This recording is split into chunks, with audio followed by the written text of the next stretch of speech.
ख्रिस्त में अति प्रिय माता पिताओं, भाइयों और बहनों, आप सबको आगमन का दूसरा रविवार में स्वागत है। आज हमारे मन चिंतन के लिए हम लोग के लिए सन्मति के सुसमाचार अध्याय 3 पद संख्या 1 से 12 तक दिया गया शीर्षक संत यूहन्ना बपतिस्मा निर्जन प्रदेश में।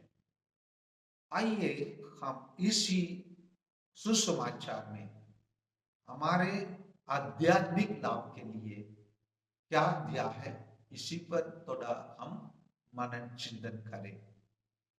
यहां पर बताया जाता है, उन दिनों यूहन्ना बपतिस्मा प्रकट हुआ जो यहूदियों के निर्जन प्रदेश में यह उपदेश देता था, पश्चाताप करो, स्वर्ग का राज्य निकट आ गया है।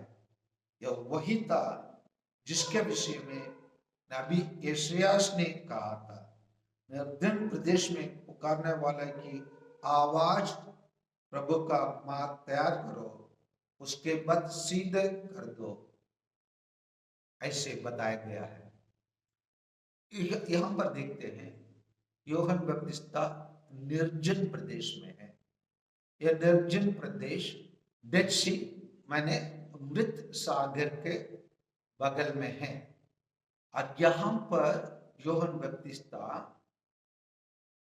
रहते हैं और वहां वो सुसमाचार का प्रचार इसी प्रकार करते हैं, मतलब पश्चाताप करो, स्वर्ग का राज्य निकट आ गया है। पश्चाताप मतलब मन परिवर्तन होना है, पापमय जीवन छोड़ के ईश्वर के आज्ञा के अनुसार जीवन जीना है। उसके लिए उन्होंने इसी शब्द का प्रयोग करते हुए पश्चाताप करो, स्वर्ग का राज्य निकट आ गया है। और के विषय में नबी यशायाह ने कहा था, निर्जन प्रदेश में पुकारने वाला आवाज, प्रभु का मार्ग तैयार करो। ये नबी यशायाह का ग्रंथ अध्याय 40 पद संख्या 3 में दिया गया है। इसमें हम लोग दो अनुवाद कर सकते हैं। एक है, यहूदी लोग अभी बाबिलोनियन निर्वासी लोगों के रूप में रहते हैं और वहीं से उन लोग वापस यरूशलेम आना है। उन लोग ऐसे यरूशलेम लौटने के लिए उनके मार्ग सीधा करने के लिए कहा गया है। और दूसरा अनुमान यही है, वो यूहन्ना बपतिस्मा और प्रभु यीशु के बारे में ये वचन बताता है। और आगे संत यूहन्ना किस प्रकार वो निर्जन प्रदेश में रहे उसके बारे में हमको वर्णन किया गया है। इस प्रकार यूहन्ना उनके रोगों का कपड़ा पहने और कमर में चमड़े का पट्टा बांधते रहता था। उसका भोजन टिड्डियां और वन का मधु था।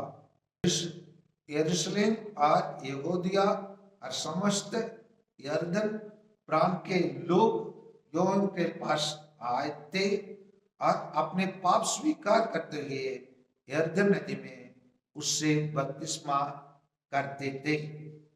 तो यहाँ पर हम देखते हैं, भले संत यूहन्ना बपतिस्मा निर्जन प्रदेश में रहते हैं, फिर भी लोग उसके खोज में निकल पड़े और उनके पास जाकर बपतिस्मा ग्रहण करते हैं। यहाँ हम देखते हैं संत यूहन्ना बपतिस्मा पश्चाताप का बपतिस्मा देते हैं, वो पवित्र आत्मा का बपतिस्मा नहीं देते हैं। इसलिए आगे हम सुनेंगे वो उनके बपतिस्मा से आने वाला प्रभु मसीह का बपतिस्मा बेहतरीन और ऊंचा है। और यहाँ पर हम देखते हैं केवल आम जनता प्रभु यीशु से मिलने के लिए नहीं आए हैं, परंतु कहा जाता है फरीसियों और सदूकियों भी बपतिस्मा के लिए आते। फरीसी और सदूकी लोग कौन है? फरीसी और सदूकी लोग है जो पुराना विधान के 5 किताबों में विश्वास करने वाले हैं, विशेषकर सदूकी लोग। फरीसी लोग पुराना विधान के 5 किताबों और अन्य किताबों के नियम को भी पालन करने वाले हैं। सदूकी लोग मात्र पहले पेंटाटोक कहने वाला थोड़ा का 5 किताबों के में विश्वास करने वाले हैं। और यही लोग पुनरुत्थान में विश्वास नहीं करने वाले हैं। और यही लोग ज्यादा ग्रह में ज्यादा रहने वाले और कानून को अधिक जानने वाले यही लोग हैं। और यही लोगों को कैसे संत यूहन्ना बपतिस्ता उनको संबोधित करते हैं, उसी के आइए हम सुने। सांप के बच्चे, किसने तुम लोगों का आगामी कोप से भागने के लिए सचेत किया? पश्चाताप का उचित फल उत्पन्न करो, बल्कि उनसे कहते हैं। पश्चाताप का उत्तम फल उत्पन्न करो मतलब यही होता। इन लोग जैसे इन दिनों में हमारे भारत देश में जो लोग राजनीति करते हैं, शासन करते हैं, उन लोग बिल्कुल वही फरीसी और सदूकी लोगों के बराबर है। क्योंकि उन लोग उन दिनों में लोगों को न्याय नहीं दिलाया और उन लोगों को स्वतंत्रता नहीं दिलाया, लोगों को अच्छे नागरिकों के रूप में उनके लिए सेवा नहीं किए। जैसे हम लोग इन दिनों में देखते हैं, बुलडोजर के द्वारा, जेसीबी के द्वारा उन लोग किस प्रकार गरीबों को, मंजिल को उन लोग क्या कर देते हैं, गिरा देते हैं।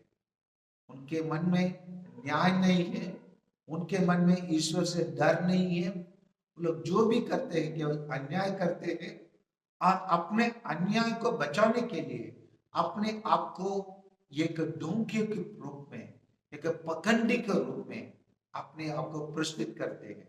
इसीलिए उनसे कहते हैं उचित फल उत्पन्न करो और यह ना सोचा करो हम इब्राहिम के संतान हैं।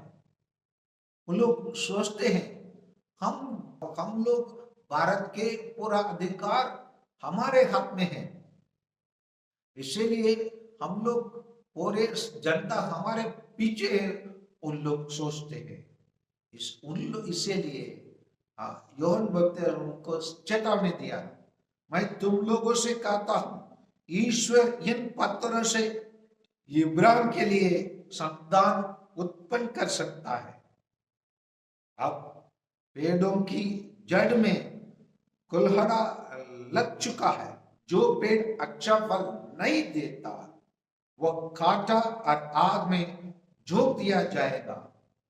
जो राजनीतिक लोग, जो उद्योगपति, जो उचित फल नहीं देंगे और उचित फल नहीं उत्पन्न करेंगे, जो यूहन्ना बपतिस्ता ने भविष्यवाणी किया, उनके साथ भी ऐसे ही होगा।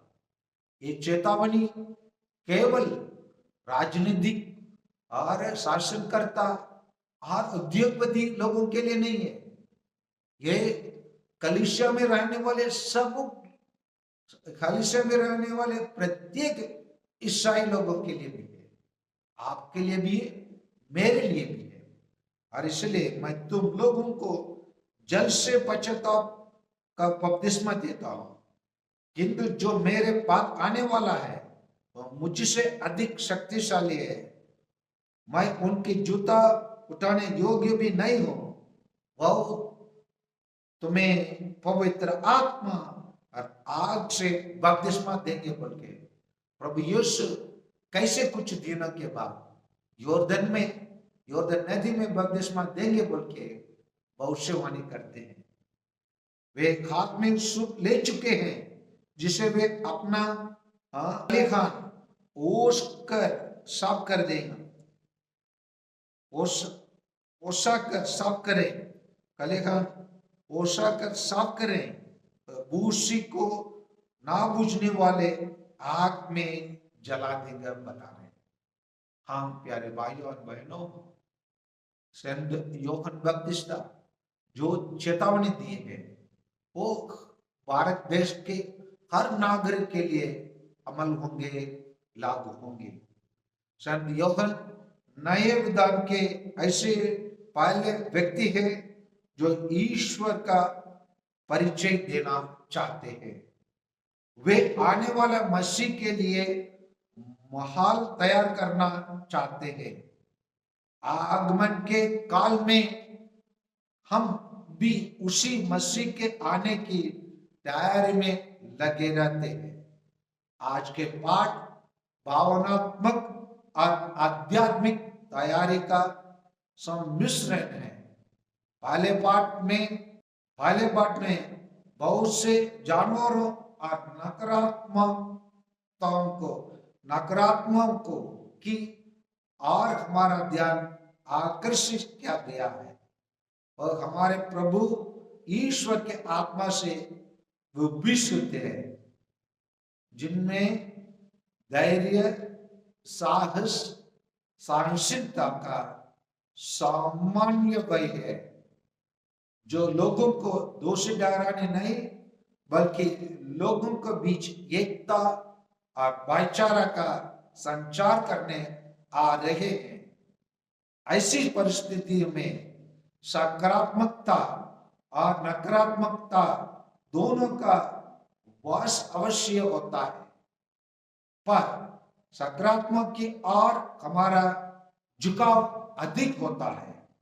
इसलिए इस तरह के माहौल को तैयार करने के लिए संत यूहन्ना हमें अपने रास्ते को सीधा करने अर्थात अपने जीवन को प्रभु की ओर अभिमुख करने तथा पश्चाताप करने अर्थात एक दूसरे के साथ अपने संबंधों को सुधारने का आह्वान करते हैं, ताकि उनके आगमन पर हमारे बीच प्रेम और दया पाई जाए। आमीन।